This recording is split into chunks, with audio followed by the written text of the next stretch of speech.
നമസ്കാരം, ജന്മഭൂമിയിലേക്ക് സ്വാഗതം. ഉറിയിലും പുൽവാമയിലും ഉണ്ടായ ഭീകര ആക്രമണത്തിന് ശേഷം സർജിക്കൽ സ്ട്രൈക്കിലൂടെയും വ്യോമ ആക്രമണത്തിലൂടെയും ഇന്ത്യ ഭീകരർക്കെതിരായ വ്യക്തമായ സന്ദേശമാണ് നൽകിയതെന്ന് വിദേശകാര്യമന്ത്രി എസ് ജയശങ്കർ പറഞ്ഞു.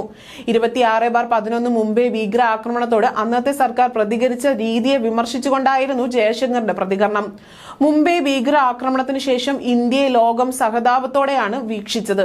എന്നാൽ പാകിസ്ഥാനുമായി യാതൊരു വിധത്തിലുമുള്ള പ്രശ്നങ്ങളും ഉണ്ടായിരുന്നില്ല എന്നത് അന്നത്തെ സർക്കാർ ആഗ്രഹിച്ചു. ഭീകരർക്കെതിരെ ഉറച്ച നിലപാടെടുക്കാനും ശബ്ദം ഉയർത്താനും അന്നത്തെ ഇന്ത്യക്ക് സാധിച്ചില്ല എന്നും അദ്ദേഹം പറഞ്ഞു. മുംബൈയിൽ ഒരു പൊതുപരിപാടിയിൽ സംസാരിക്കുകയായിരുന്നു ജയശങ്കർ. മുംബൈയിലെ ഭീകര ആക്രമണം സംഭവിച്ചതിന് ശേഷം സംഭവിച്ചത് എന്താണെന്ന് എല്ലാവർക്കും അറിയാം. എന്നാൽ ഉറിയിലും ബാലാകോട്ടിലും ഞങ്ങളുടെ പ്രതികരണം വ്യത്യസ്തമായിരുന്നു.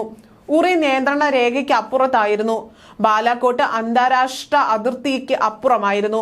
അപ്പോൾ അവിടുന്ന് വരുന്ന സന്ദേശം ഇതാണ്: നിങ്ങൾ എന്തെങ്കിലും ചെയ്താൽ അത് നിയന്ത്രണ രേഖയ്ക്ക് അപ്പുറത്താ, അന്താരാഷ്ട്ര അതിർത്തിക്ക് അപ്പുറത്തേക്ക് ആകട്ടെ, ഞങ്ങൾ അവിടെ എത്തിയിരിക്കും. ലോകത്തിന്റെ പ്രതികരണത്തെക്കുറിച്ചും ഒരു നിമിഷം ചിന്തിക്കണം.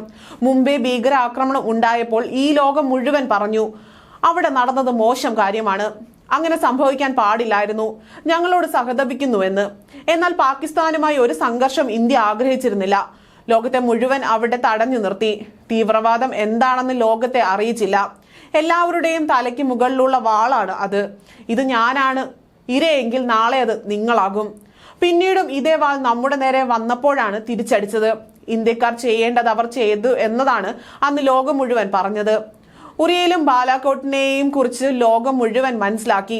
അന്ന് ഭീകരർക്കെതിരെ നിലപാട് എടുത്തിട്ടില്ലെങ്കിലും ഇന്ന് നിങ്ങളുടെ കാഴ്ചപ്പാടിലും ലോകത്തെ എത്തിക്കാൻ സാധിക്കുന്നു. കാരണം നിങ്ങൾ ഒരു ശക്തിയായിരുന്നു.